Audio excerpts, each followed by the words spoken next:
The door shut in my face hard enough to shake rain off the lintel, and I stood in the yard of the last inn on the Iron Pass and let it. I had been shutting doors on other men my whole life. It was only fair that I learn how one felt from the other side. "Off with you," the gatekeep said through the crack. "We've no room and less charity." There was room. I could smell the empty beds through the wall, wool and dust and old smoke.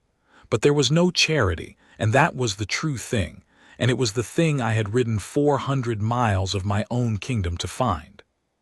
I pulled the wet hood lower and turned back into the rain. I want you to understand who I was, so you understand what a fool's errand this was. I was Rurik of the Greywater, Alpha King over 9 packs and the whole hard spine of the north, from the salt flats to the timberline. Men knelt when I passed. Women were brought before me in their best by their fathers and their uncles and their scheming aunts, one after another, a long parade of hopeful faces, and every one of them looked at me and saw the crown. Not one of them saw the man under it, because not one of them had ever been given the chance, because I had never once in my life stood before another soul without the crown between us. I had grown so tired of it that the tiredness had become a kind of sickness.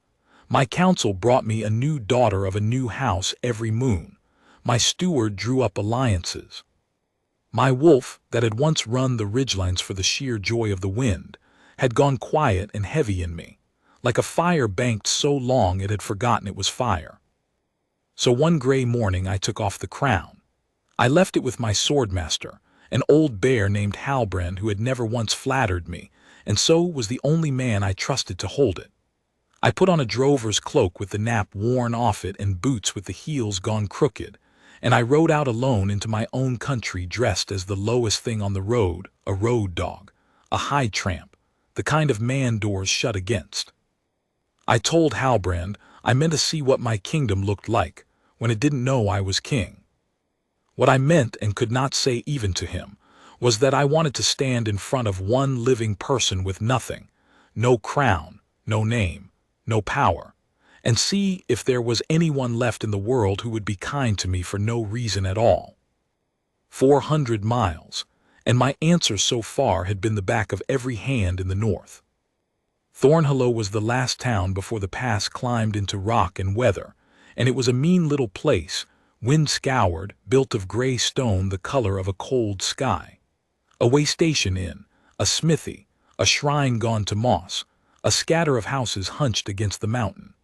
The inn was the whole heart of the town, because the whole town lived off the drovers and the hide traders who came through with the salt and the winter pelts.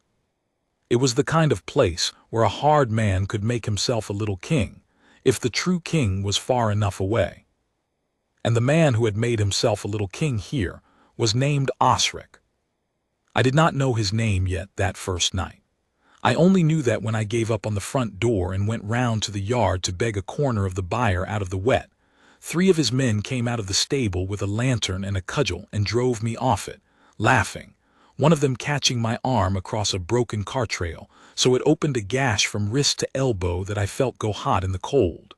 They didn't know what I was. That was the whole point. To them I was refuse, and they treated me the way the strong always treat refuse when they think no one is watching who matters. "Go die up the road, tramp," the biggest of them said. "There's a nice ditch a mile on, do it quiet." I could have killed all 3 of them with my hands before their lantern hit the ground. I want you to know that, so you know what it cost me to only pick myself up out of the mud and walk out of the light with the blood running warm into my palm. A king who has never once been powerless does not know what he is made of. I was finding out. It tasted like iron and rain. I went back to the front of the inn and sat down against the wall under the eave, out of the worst of it, and I did what I had never done in my life. I put my head down and I waited to see if the night would kill me. That is when I heard the small door. Not the front door, a lower one, off the kitchen, that opened onto the alley where the slops went out. It opened just wide enough to let a person through sideways, and a girl came out of it with a shawl over her head and a heel of bread in her 2 hands, and she came straight to me through the rain as if she had known I would be there, and knelt down in the mud beside me without one word of asking whether I deserved it. "Here," she said, "eat this before Berta counts the loaves." I looked at her. In the little light coming through the shutter behind her, I could see she was young and thin, and plain in the way that hard work makes people plain, her hands red and cracked, her face scrubbed and tired, a burn scar shining old and pale along one wrist. Nothing about her was soft. Everything about her was gentle. I have spent my life learning the difference between those two words, and I learned most of it in that first look. "You'll get in trouble," I said. My voice came out rougher than I meant. "They drove me off already, if they catch you." "Then eat fast," she said, and pushed the bread into my hands. It was the end of a loaf, dark and dense, still holding a little warmth from wherever she'd hidden it against her body to get it out. I have eaten at tables where the plates were beaten gold, and the meat came in on the backs of servants who had trained 3 years how to walk. I have never in my life tasted anything like that heel of bread in the rain. I want to be plain about this, because everything that came after turns on it. It was the first thing anyone had given me since I took off the crown, and it was given by the one person in that whole town with the least to give, and she gave it to a man she believed to be nothing. Something turned over in me while I ate it. Not my wolf rising. I know how my wolf rises, and this was not that. It was quieter and stranger. It was the feeling a traveler gets on the last hill before home, when the road he's been walking for weeks goes suddenly soft and known under his feet, and he lifts his head because some part of him has smelled the smoke of his own hearth before his eyes can find it. That is the only way I have ever been able to say it. The road went quiet under me. I had been wandering my whole life and did not know it until, kneeling in the mud of a slop alley beside a girl who had nothing, the wandering stopped. Then she saw my arm. "You're hurt," she said, and it was not a question, and she did not flinch. She took my forearm in both her small red hands and turned it to the light and made a low sound in her throat. "That's Garrow's work. He does that with the car trail, thinks it's funny." She looked up at me, and there was a flint in her tired eyes that I liked at once. "Wait here. Don't move. If Berta comes to the door, put your head down and be a sack of hides." She went back through the little door. I sat with the rain on me and the bread in me, and my heart doing something it had not done in years, and I thought, I have found her. Whatever I came out here to find. It is this one, in this ditch of a town, and she does not know my name and never will unless I choose to give it. And for the first time in my life, a woman is being kind to me for no reason on this earth but that I am cold and she is not cruel. I did not tell her who I was. Understand that this was not yet a plan. It was only that the words would not come. To say them would put the crown back between us, and I had ridden 400 miles to have it gone, and I could not bear to raise it up again so soon. So I stayed a nobody. I told myself it would be for one night. She came back with a clay cup of hot water gone brown with some bitter herb, and a strip of clean linen torn off something she'd likely be beaten for tearing, and she washed the gash and bound it in the dark with hands that knew what they were doing. "You've done this before," I said. "Somebody has to," she said. "The drovers come through half frozen and cut up, and nobody in there'll waste good cloth on a man who's already paid, so I do it in the alley." She tied the linen off neat. "Don't tell them. Osric would take the skin off me for the bandage alone." "Osric," I said, "that's the master here. The headman, owns the inn, runs the toll on the pass, thinks he owns the mountain and everybody on it." She sat back on her heels and looked at me a moment, and I saw her decide something. "There's a corner of the byre they don't check after the lantern goes round. Behind the fodder. It's dry and it's warm off the beasts. If you're gone before first light, nobody's the wiser. They'll blame you if they find me." "They blame me for the weather," she said, and there was no self-pity in it, only fact. She stood. "Come on, head down." Her name was Elin. She told me that much on the way across the black yard, whispering, steering me by the elbow past the stable where Osric's 3 dogs slept. An orphan. The innkeep's household had taken her in at 7 off a plague cart that had left her the only living thing on it, and they had fed her since on scraps and beatings in exchange for every waking hour of her life. She did the hearth, the pots, the slops, the mending, the sick drovers no one else would touch. She was 19. She had never been past the shrine at the edge of town in 12 years. She said all this the way you'd report the price of salt, no bid for pity in it, and it made me want to burn Osric's inn to the stones and salt the ground. And that too was a thing I had not felt in years, a clean hot anger on someone else's behalf, and I hoarded it like the bread. She left me in the fodder corner with a horse blanket that smelled of the beast, and was the finest bed I have slept in before or since. At the byre door she stopped. "There'll be bread in the morning," she said, "same door. Be there before the bell if you can." And then, almost cross as if the kindness embarrassed her, "Don't die in my byre, it'd be trouble I don't need." I lay in the warm dark and listened to the horses shift and the rain slacken, and I did not sleep for a long time, because I was busy discovering that I did not want to leave before first light after all. One night I had told myself, but a man who has crossed a whole kingdom looking for a single honest heart does not walk away from it the next dawn to prove a point to himself. I would stay. I would watch. I would learn what she was made of before I ever let her learn what I was. I told myself it was caution, that a king cannot simply hand his life to the first kind girl in a ditch. That was half of it. The other half was that I wanted to be, for a little longer, only a man she was good to, before I had to be the king who was good to her, which is a poorer and lonelier thing than it sounds. So I stayed. I stayed 3 days, and then a week, and the staying taught me more about my kingdom than 30 years on the high seat ever had. I made myself useful, because a tramp who lingers gets driven off, but a tramp who splits wood and mucks stalls for nothing gets grudgingly allowed, the way a stray gets allowed if it keeps the rats down. I told them my name was Cor, and that I was a broken-down drover working my way south to nothing in particular, and Osric's men, who had already forgotten my face in the way that cruel men forget the faces of the people they hurt, set me to the heaviest, filthiest work the yard had, and thought themselves clever for getting it free. I let them. From the woodpile and the muck cart a man sees everything, and no one guards their tongue in front of a stray. Here is what I saw. I saw that Osric skimmed the crown's toll. The iron pass was mine.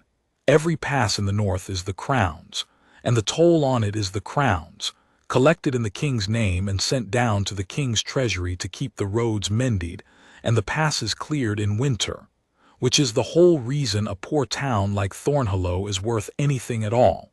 It holds the gate to the mountain and it keeps the gate open, and the toll pays for that. Osric collected my toll in my name and sent down perhaps half of it and kept the rest, and let the pass clearing go, and pocketed what should have paid the men who broke the winter drifts. Drovers died in those drifts. I heard it spoken of the way you speak of bad luck. It was not bad luck. It was a fat man in a warm room keeping the king's coin. I saw that he cheated the drovers coming through, weighed their hides light, taxed them twice, held their beasts against invented debts. I saw that the whole town was a little kingdom of small cruelties, and that the man at the top of it had never once in his life imagined that the true king might come and stand in his yard, because to Osric the king was a story, a distant golden thing that lived in the south and would never trouble to look at a place like this. He was right that the king had never looked. He was wrong that the king never would. I was looking. I was splitting his wood and looking. And I saw Elin. I saw her before the bell every morning, up in the black cold, laying the great hearth fire she was not allowed to warm herself at. I saw her carry water till her hands cracked and bled and then carry more. I saw her take the worst of every mood in that house, Berta the cook's temper, the headman's contempt, the sly cruelties of Osric's grown son Deneth, who liked to trip her when her arms were full and laugh. I saw her never once give any of it back to anyone smaller than herself, which is the truest test of a soul I know, because a person who is kicked all day and does not then kick the dog is a person made of something rare. She fed the strays. There was a lame old kitchen dog, half-blind, that Osric had ordered drowned twice, and that survived only because Elin hid it and fed it out of her own share. There were 3 cats, a crow with a bad wing, and a whole roster of drovers' beasts she doctored in the byre at night. She mended the drovers' torn cloaks and gave them back, saying the inn had done it, so they'd think better of a place that thought nothing of them. And once in that first week, I watched her give her entire supper, the one bowl of gruel that was her whole day's food, to a sick old hide trader shaking with fever in the corner of the common room, and then go to bed on nothing, and be up before the bell, and lay the fire she couldn't warm at, and never say a word about it to a living soul. She thought no one saw. That was the thing that undid me. She did all of it believing herself unwatched and unimportant, a gutter girl of no account, doing these small mercies for no reward because there was no reward to be had, no one keeping count, no one to be impressed, no God she trusted looking down. She was kind in the dark to nobodies for nothing. It is the only kind of goodness that is truly goodness, and I had crossed a kingdom of bowing courtiers to find it splitting its last bread in a slop alley, and now that I had found it I could no more have left it than I could have left my own heart in the mud. Every night she brought me bread. Every night she talked to me a little in the byre, wary at first and then less so, because I was the only creature in Thornhollow who asked her questions and listened to the answers. I learned that she had a name for every star she could see through the byre gap, made up because no one had ever taught her the true ones. I learned she could not read but had memorized every story the drovers told and could give them back word for word. I learned she wanted, in the whole wide want of her life, one small thing, to see the sea. She had heard the drovers speak of it and could not imagine it, and wanted, before she died, to stand once at the edge of the world and see the water go on past where the land quit. "You'll think it's daft," she said the 5th night, not looking at me. "A kitchen girl wanting the sea, it's daft." "It's not daft," I said. My throat was tight. I own 3 coasts. I could put her at the edge of any of them by the next full moon, on a white horse, in a cloak worth more than this whole town, and I sat there in the muck in my worn boots and could not say it. It's the least daft thing I've ever heard. She looked at me then, and something passed between us in the dark that neither of us named, and my whole self leaned toward her the way a wet field leans toward the sun, and I understood clear and cold and certain as the mountain that she was my mate, not a candidate, not an alliance, not a face in a parade. Mine, the way north is north, the one my banked wolf had been waiting for so long it had forgotten it was waiting. The bond in me was not a howl. It was that same quiet from the first night, only deeper now, the road going still, the smoke of home. I had ridden out to find one honest heart, and I had found the other half of my own. And I could not tell her, because the moment I said the word king, everything she had given me, the bread, the bandage, the star names, the sea, would be poisoned. She would never again know if she had been kind to a man or careful with a crown. I had ruined that for myself with every other soul I'd ever met. I would not ruin it with her. So I kept the secret, and I told myself I would find the right hour to give her the truth as a gift and not a trap, and I did not know that the mountain was about to take the choice out of my hands. The storm came on the 11th day. It came the way the killing storms come in the high north, not with warning but with a color, a bruised yellow light in the west at midday that the old drovers read and cursed, hurrying their beasts, and by dark the pass was gone behind a wall of white, and the wind was screaming down the iron pass like something with a grudge. Snow to the knee by the second bell of night, and rising. It was the kind of storm that closes the world. And in the middle of it, out of the white, a caravan came stumbling down off the pass into the yard, a poor one, drovers and their families, hide folk who lived on the road, come down the mountain a day too late and half dead with it. 24 souls, old ones, little ones, beasts blown and staggering. They had been caught in the open when the wall came down, and they had walked out of it by luck and by refusing to lie down. And they fell into the yard of the last inn on the pass begging shelter, with the frost already white on their lashes. Osric barred the door. I was in the yard when he did it. I had come out to help drag the beasts in, and Alin was already there, already among the caravan, already pulling a blue-lipped old woman toward the byre. Osric came out onto the step of his warm inn with his son at his shoulder and his men behind him, and he looked at 24 freezing people in his yard and he said, "We're full." "You're not full," Alin said.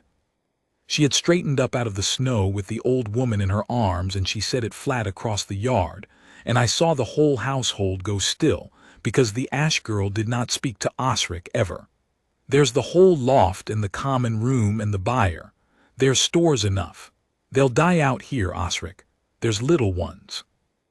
"There's paying lords due through when the pass clears," Osric said, "and my stores are for guests, not for road lice. Get them out of my yard or freeze with them, it's all one to me." And he looked at her the way he'd look at a rat that had learned to talk, and he said, "You feed one crust to one of them, girl, and I'll turn you out to join them. See how your charity keeps you warm." It went very quiet in me. I have stood on battlefields quieter than I went inside in that moment. Because there it was, the whole test of the world, laid out plain in a snowstorm. A fat man in a warm door with everything, and a girl with nothing in the snow, and 24 lives between them. And the fat man had just told the girl that mercy would cost her the last thing she had. And Alin set the old woman down gentle in the lee of the wall, and she turned to the caravan and she said, "Byres this way. Mind the low beam. There's fodder to lie on, and I'll get the fire in the tack room going." She did not so much as look back at Osric. She chose, in one breath, 24 strangers over her own roof and her own bread, and the only shelter she had ever known. And she chose it knowing exactly what it would cost her. And she chose it because there were little ones and it was cold. I could have ended it there. One word, my true name, and Osric would have been on his knees in the snow. I did not say it, not because I doubted. I had never been so sure of anything. I did not say it because this hour was hers, and I would not steal it from her by turning it into a king's rescue. She had earned this alone as herself, and she would have it as herself. So I did the only thing I could do that was true.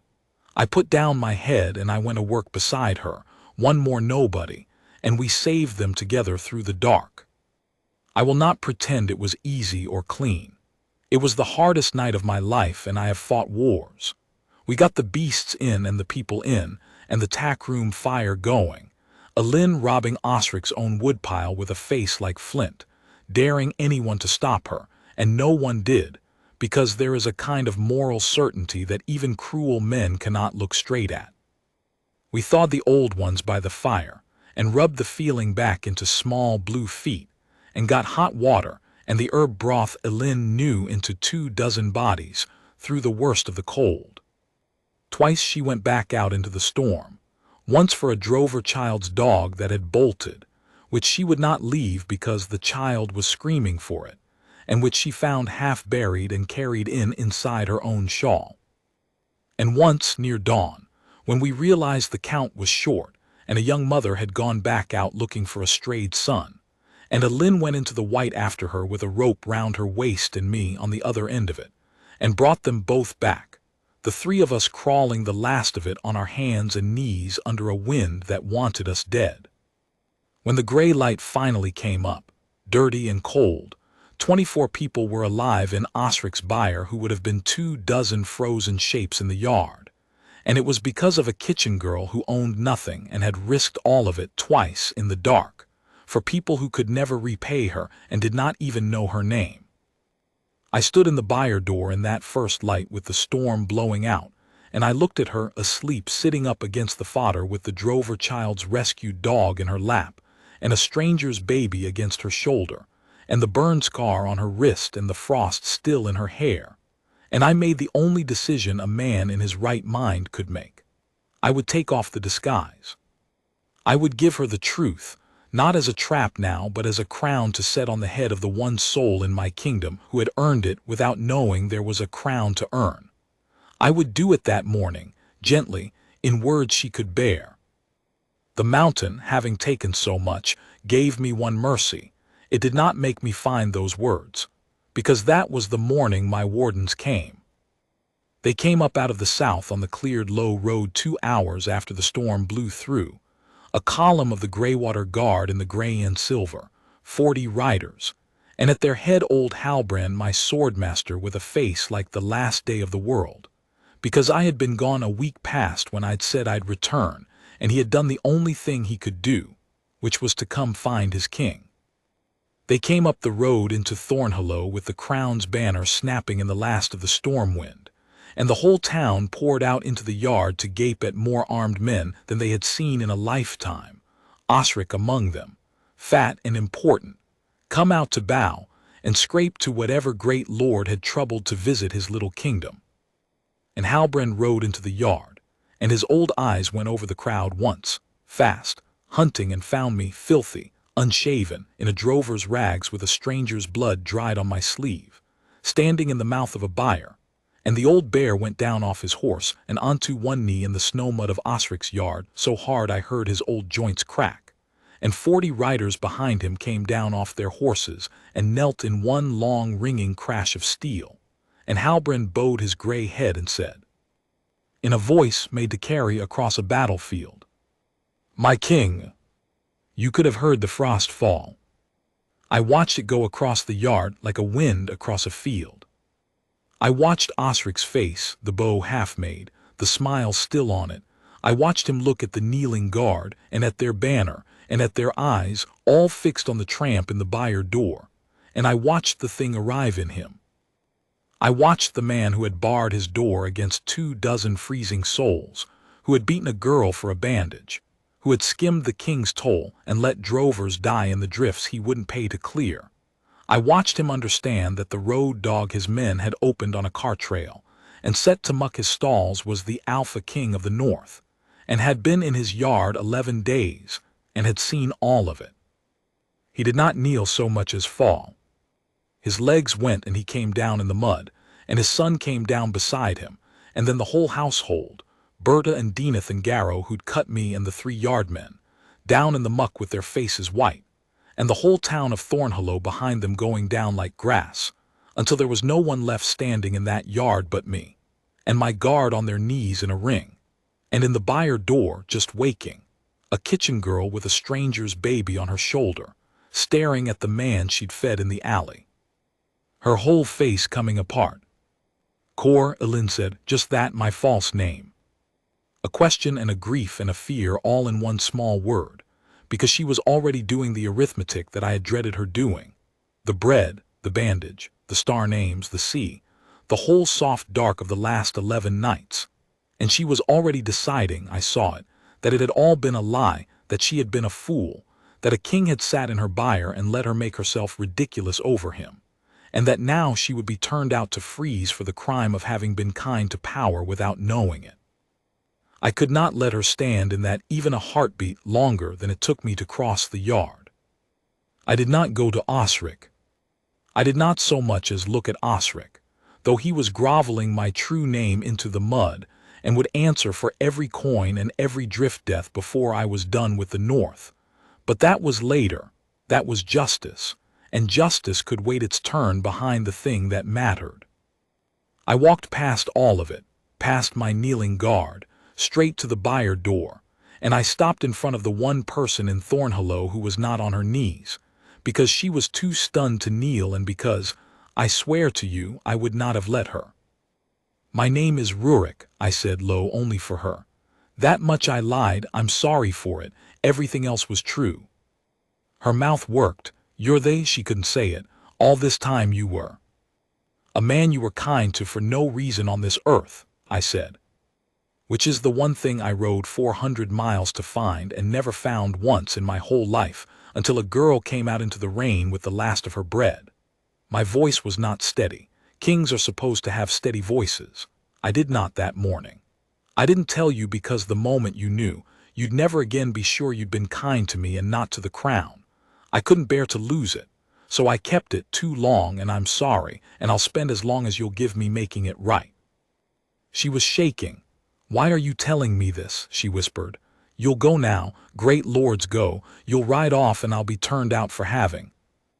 "Elin," I said her name the way you set down something you're afraid to break. "I'm not going to ride off.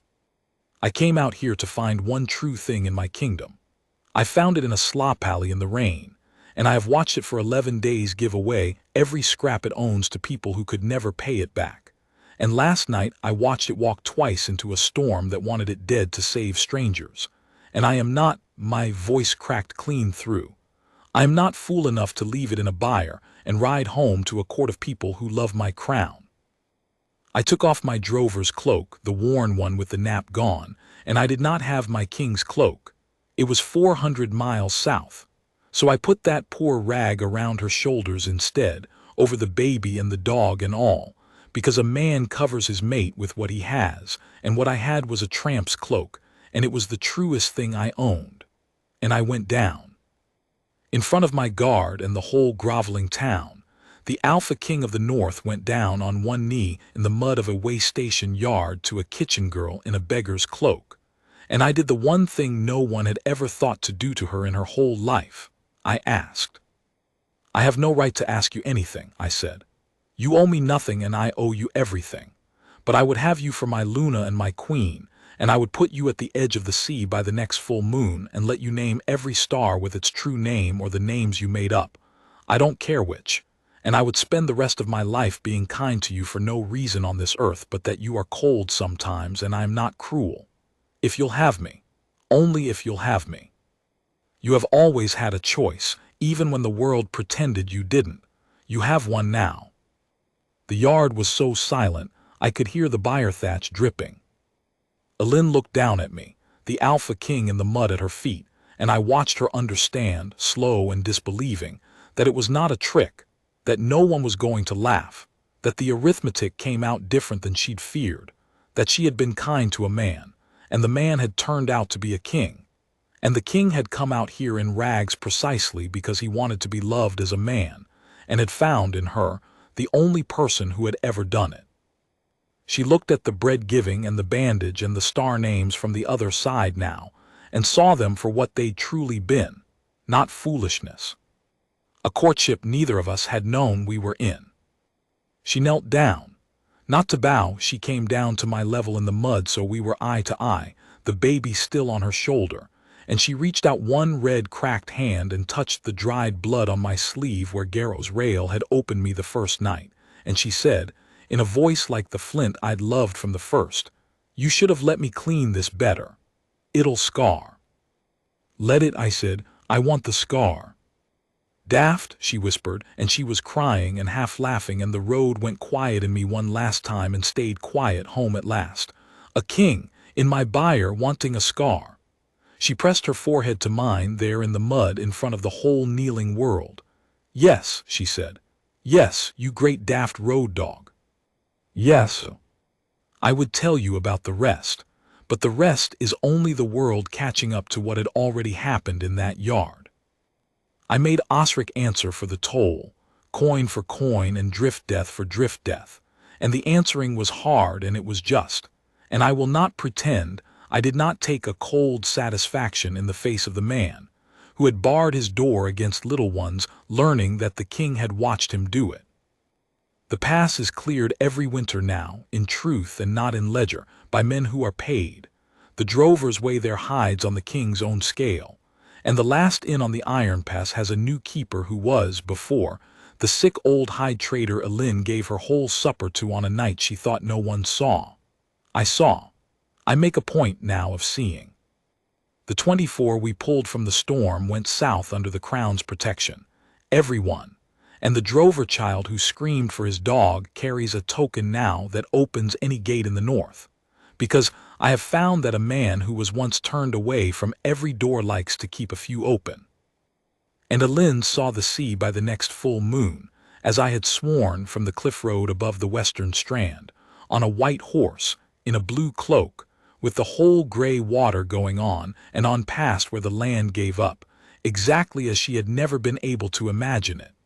She was quiet a long time looking at it.